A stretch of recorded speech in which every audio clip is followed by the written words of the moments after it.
Chapter নিয়ে আলোচনা করব, ইন্ডিয়ান ইকোনমিক্স বা ভারতের অর্থনীতি নিয়ে আলোচনা করব। ইকোনমিক্স ক্লাস 12-এর economics section two chapter 2 class 12। এখান থেকে সবচেয়ে বেশি মার্কস আসবে, 11 মার্কস আসবে এই চ্যাপ্টারটা থেকে। চ্যাপ্টারটার নাম কি? দারিদ্রতা, আয় বৈষম্য ও বেকারত্ব। সবার প্রথম আমি যেটা নিয়ে আলোচনা করবো সেটা হলো বেকারত্ব, যেটা অর্থনীতিতে এখন সবচেয়ে বেশি সমস্যা দিচ্ছে। বেকারত্ব হলো ভারতের অর্থনীতির সবচেয়ে বেশি সমস্যা। ভারতের মতন উন্নয়নশীল দেশে, যে উন্নতির দিকে পা বাড়াচ্ছে এমন দেশে সবচেয়ে বড় সমস্যা হলো বেকারত্বের সমস্যা। এই ভারতের বেকারত্বকে আমরা দুটো ভাগে ভাগ করি। একটা হলো ইচ্ছাকৃত বেকারত্ব, অপরটি হলো অনিচ্ছাকৃত বেকারত্ব।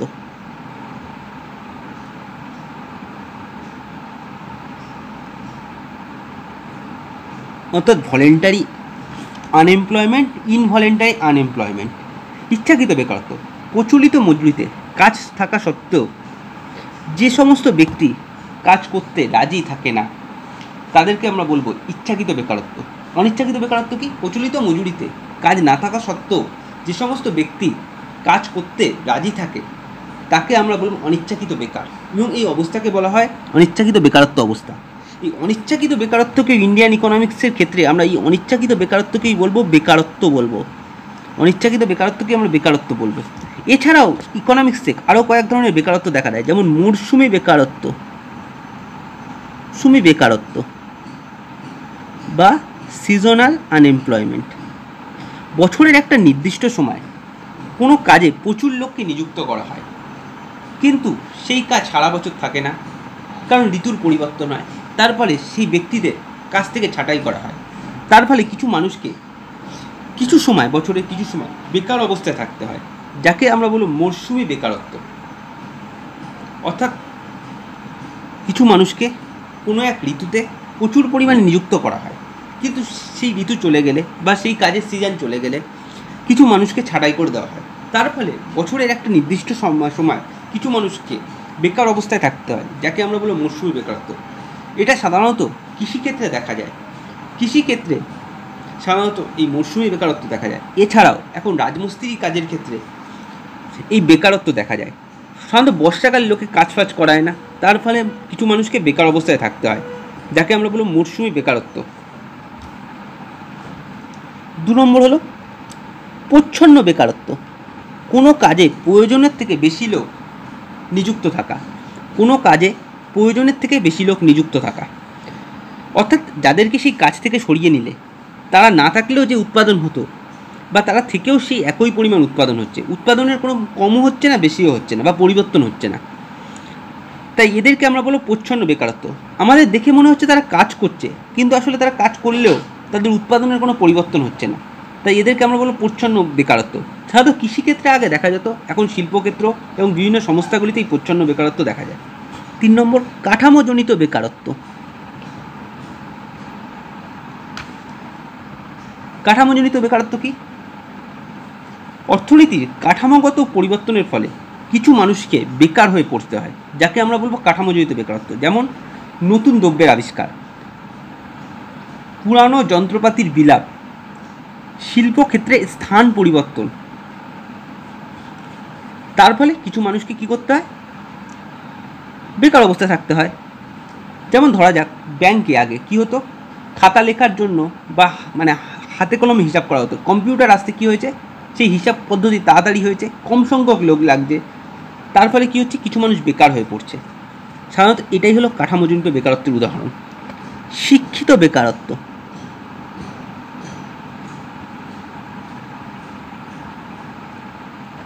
ভারতের অর্থনীতিতে আরও এক ধরনের বেকারত্ব দেখা যায়, সেটা হলো শিক্ষিত বেকারত্ব। যারা কিছু সামান্য পরিমাণ উচ্চশিক্ষা অর্জন করেছে, কিন্তু তাদের আর্থিক অবস্থা সচ্ছল নয়, আবার তারা কায়কশ্রম বা কষ্টের কাজ পছন্দ করে না, সাধারণত তার ফলে তারা কাজ পায় না। তার ফলে শিক্ষিত বেকারত্বের পরিমাণ বৃদ্ধি পেয়েছে। এই শিক্ষিত বেকারত্বে কমানোর জন্য সরকারের উচিত বিভিন্ন ব্যবস্থা গ্রহণ করা বা কর্মসূচি গ্রহণ করা। গ্রাম অঞ্চল এবং শহর অঞ্চলে বিভিন্ন জায়গায় যেসব জায়গায় বিদ্যালয়ের শিক্ষকের অভাব আছে সেই সমস্ত জায়গায় বিদ্যালয়ে শিক্ষক নিয়োগ করা। তাছাড়া বিভিন্ন শিল্প গড়ে তোলা, যার ফলে কিছু মানুষ সেখানে কাজ করতে পারে। এই শিক্ষিত বেকারত্ব যদি ভারত সরকার বা যদি না কমানোর চেষ্টা করে তাহলে একসময় এই সমস্যা আরও বড় আকার ধারণ করবে, ফলে অর্থনীতিতে একটি সমস্যা সৃষ্টি। আয় বৈষম্য বা ইনইকুয়ালিটি, অর্থাৎ আয় বৈষম্য মানে হলো আয়ের মধ্যে পার্থক্য। উচ্চ আয় ব্যক্তি এবং নিম্ন আয় ব্যক্তিদের আয়ের যে পার্থক্য তাকেই আমরা বলি আয় বৈষম্য বা ইনইকুয়ালিটি। এবার এই আয় বৈষম্য বিভিন্ন কারণে হতে পারে। ভারতবর্ষের অর্থনীতিতে এই আয় বৈষম্য বিভিন্ন কারণে হয়। 1 নম্বর, ব্যক্তিগত সম্পত্তির মালিকানা। ব্যক্তিগত সম্পত্তির মালিকানা আয় বৈষম্যের প্রধান কারণ। আমাদের জনসাধারণকে আমরা দুটো ভাগে ভাগ করতে পারি, দুটো শ্রেণীতে ভাগ করতে পারি। এক শ্রেণীর কাছে আছে কি, বাড়ি আছে, সম্পত্তি আছে, গাড়ি আছে, টাকা আছে, পয়সা আছে, যাদের আয়ের উৎস কি সম্পত্তি। অপর একটি শ্রেণীর কাছে আছে কি, যাদের এগুলো থেকে বঞ্চিত, তাদের কাছে আছে কি শুধুমাত্র শ্রমশক্তি বা কাজ করার শক্তি। তাই ওই প্রথম শ্রেণীর আয়ের আর দ্বিতীয় শ্রেণীর আয়ের মধ্যে তাহলে তো নিশ্চয়ই পার্থক্য হবেই। তাই হলো ব্যক্তিগত সম্পত্তির মালিকানা হলো আয় বৈষম্যের একটি প্রধান কারণ। 2 নম্বর কি, দাম স্তরের বৃদ্ধি। দাম স্তরের বৃদ্ধি পয়েন্টটাকে আরেকটা তোমরা বলতে পারো মুদ্রাস্ফীতি।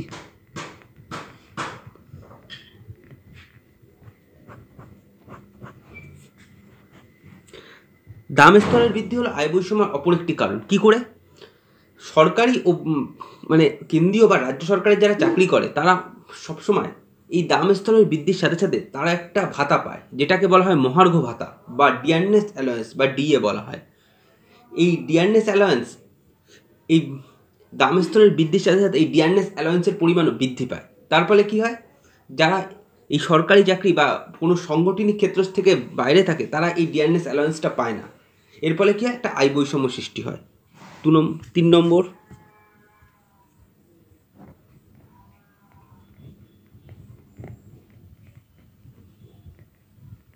বেকারত্ব।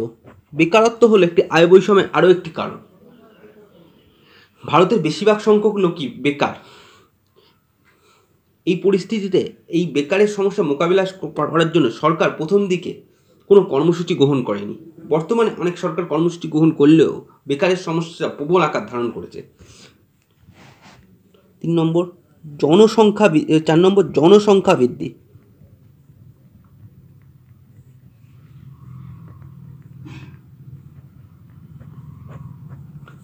জনসংখ্যা বৃদ্ধি আয় বৈষম্যের অপর একটি কারণ।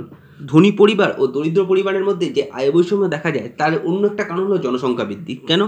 ধনী পরিবারে সদস্য সংখ্যা খুবই কম হয়, কিন্তু গরিব পরিবারে সর্বদা সদস্য সংখ্যা খুবই বেশি হয়। তার ফলে তাদের মাথাপিছু আয় স্বল্প হয় গরিব পরিবারে ধনী পরিবারের অপেক্ষা।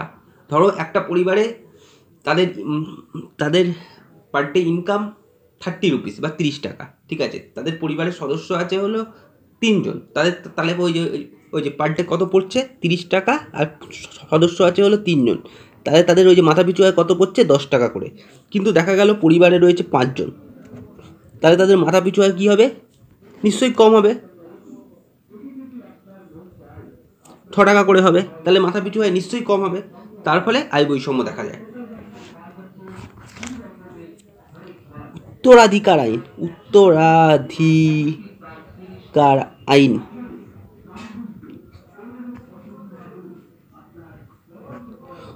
উত্তরাধিকার আইন আয় বৈষম্যের অপর একটি কারণ। উত্তরাধিকার আইন মানে কি? বাবার সম্পত্তি সর্বদা ছেলেরা পায়। যে জন্মসূত্রেই সম্পত্তি বা টাকা পয়সার মালিক সে নিশ্চয়ই মানে অপর শ্রেণীর থেকে নিশ্চয়ই সে বড়লোক হবে। এটাই হলো উত্তরাধিকার আইন। রাজনৈতিক কারণ। আয় বৈষম্যের আরও একটি কারণ হলো রাজনৈতিক কারণ। রাজনৈতিক নেতাদের চাপে পড়ে অনেক মানুষ কাজ হারায়, বা রাজনৈতিক কারণের ফলে রাজনৈতিক নেতারা দ্রুত ক্রমশ দুর্নীতির সাথে যুক্ত হচ্ছে এবং ধীরে ধীরে বড়লোক হয়ে যাচ্ছে। তাই হলো রাজনৈতিক কারণ হলো আয় বৈষম্যের আরও একটি কারণ।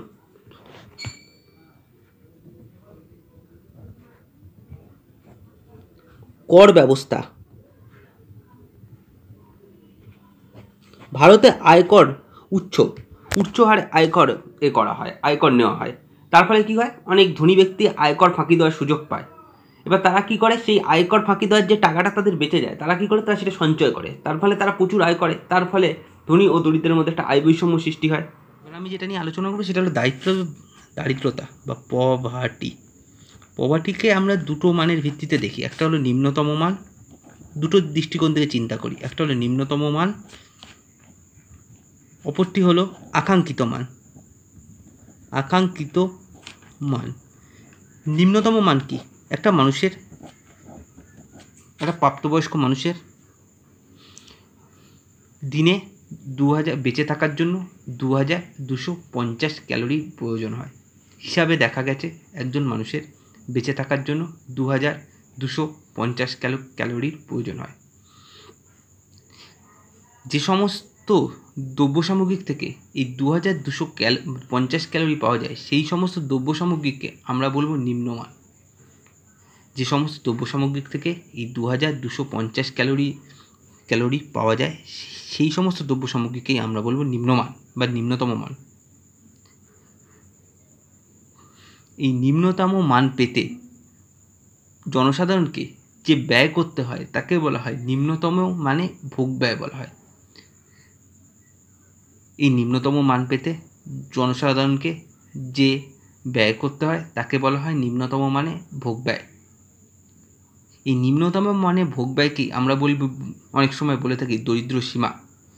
যখন মানুষ এই নিম্নতম মানে ভোগ ব্যয় করতে পারে না, অর্থাৎ যে ব্যয় নিম্নতম মানের জন্য যে ব্যয় হয়, সেই ব্যয় যখন করতে পারে না, তখন তাকে বলবো আমরা দরিদ্র। অন্যদিকে যারা এই ব্যয় করতে পারে তাদের বলবো আমরা তারা দরিদ্র সীমার উপরে বসবাস করে। এই ভারতীয় অর্থনীতিতে এই দরিদ্র সীমার নিচে বসবাসকারীর সংখ্যা অনেক। অর্থাৎ তাহলে আমি কি বললাম এতক্ষণ, যে একজন মানুষের বেঁচে থাকার জন্য প্রয়োজন হলো 2250 ক্যালোরি। যে সমস্ত দ্রব্য সামগ্রিক থেকে এই 2250 ক্যালোরি পাওয়া যায়, মানুষের বেঁচে থাকার জন্য কত প্রয়োজন? 2250 ক্যালোরি।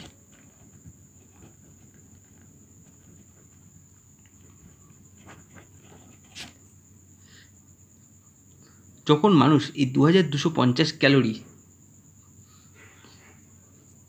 পেতে যে দ্রব্য সামগ্রী ক্রয় করতে হয়, মানুষের 2250 ক্যালোরি পেতে যে দ্রব্য সামগ্রী ক্রয় করতে হয় তাকেই আমরা বলবো নিম্নতম মান বলবো। এই দ্রব্য সামগ্রী পেতে যে ব্যয় করতে হয় তাকে বলবো আমরা নিম্নতম মানে ভোগ ব্যয়। যখন এই মানুষ এই নিম্নতম মানে ভোগ ব্যয় করতে পারে না, তখন তাকে বলবো দরিদ্র। অর্থাৎ সে মানুষ দরিদ্র সীমার নিচে বসবাস করছে। আর যে এই নিম্ন মানে ভোগ ব্যয় করতে পারে তাকে বলবো যে সে দরিদ্র সীমার উপরে বসবাস করছে বা ঊর্ধ্বে বসবাস করছে। ভারতের অর্থনীতিতে এই দরিদ্র বজায় থাকার বিভিন্ন কারণ আছে। সেই কারণগুলি আলোচনা করি আমি। প্রথম কারণ যেটা আছে সেটা হলো দারিদ্র্যের দুষ্টচক্র।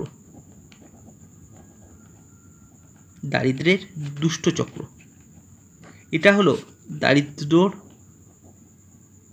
দুষ্টচক্র। এটা হলো এমন একটা কার্যকলাপ, দারিদ্র্যের দুষ্টচক্র। এটা হলো এমন একটা কার্যকলাপ, অর্থাৎ এটা একটা চক্রাকার কার্যকলাপ, যার ফলে মানুষ দরিদ্র থেকে আরও দরিদ্রতর হয়ে যায়। দারিদ্র্যের দুষ্টচক্রের প্রধান কারণ হলো জাতীয় আয় স্বল্পতা। জাতীয় আয় যদি স্বল্প হয় তাহলে মানুষ কী করবে? সঞ্চয়ের পরিমাণও মানুষের তাহলে স্বল্প হবে। অর্থাৎ সঞ্চয় যদি মানুষের স্বল্প হয় তাহলে কী হবে? মূলধন গঠন, কোনো দ্রব্য উৎপাদন করতে যে দ্রব্যের উপকরণ লাগে, প্রধান উপকরণ হলো মূলধন। সেই মূলধন তাহলে গঠন কী হবে? সঠিক হবে না। তার ফলে কী হবে? মূলধন গঠন সঠিক না হলে কী হবে? দ্রব্য উৎপাদনের পরিমাণ স্বল্প হবে। তাহলে আবার তাহলে মানে আমাদের জাতীয় আয় তাহলে স্বল্প হবে। এই যে প্রতিটা এই যে মানে দুষ্টচক্র কাজ করছে একটা, যে স্বল্প স্বল্প স্বল্প স্বল্প, এই বিষয়টাকেই আমরা বলবো দারিদ্র্যের দুষ্টচক্র। 2 নম্বর কারণ কি? বেকারত্ব।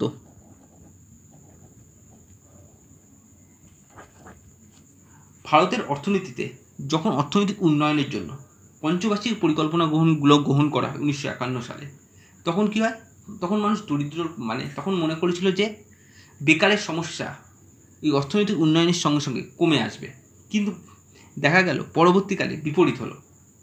অর্থনৈতিক উন্নয়নের সাথে সাথে বেকারের সমস্যা ক্রমশ বৃদ্ধি পেল। তার ফলে কী হলো, বেশিরভাগ মানুষ দরিদ্র সীমার নিচে বসবাস করতে শুরু করলো।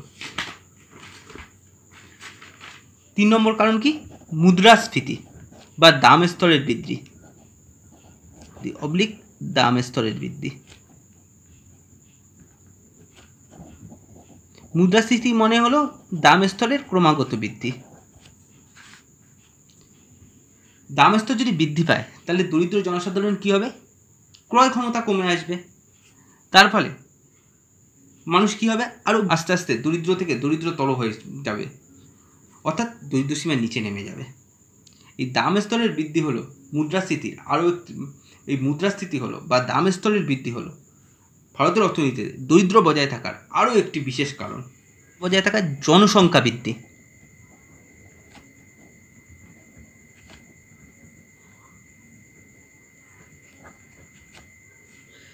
ভারতের অর্থনীতিতে জনসংখ্যা বৃদ্ধি দরিদ্র বজায় থাকার আরও একটি বিশেষ কারণ।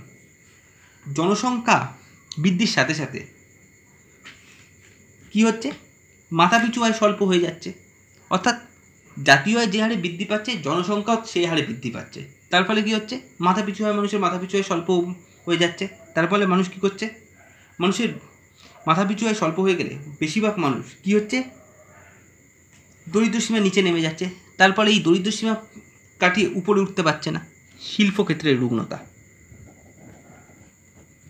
শিল্পক্ষেত্রের রুগ্নতা দরিদ্র বজায় থাকার আরও একটি কারণ। শিল্পক্ষেত্রে, ভারতের অর্থনীতিতে শিল্পক্ষেত্রে সঠিকভাবে প্রসার ঘটেনি।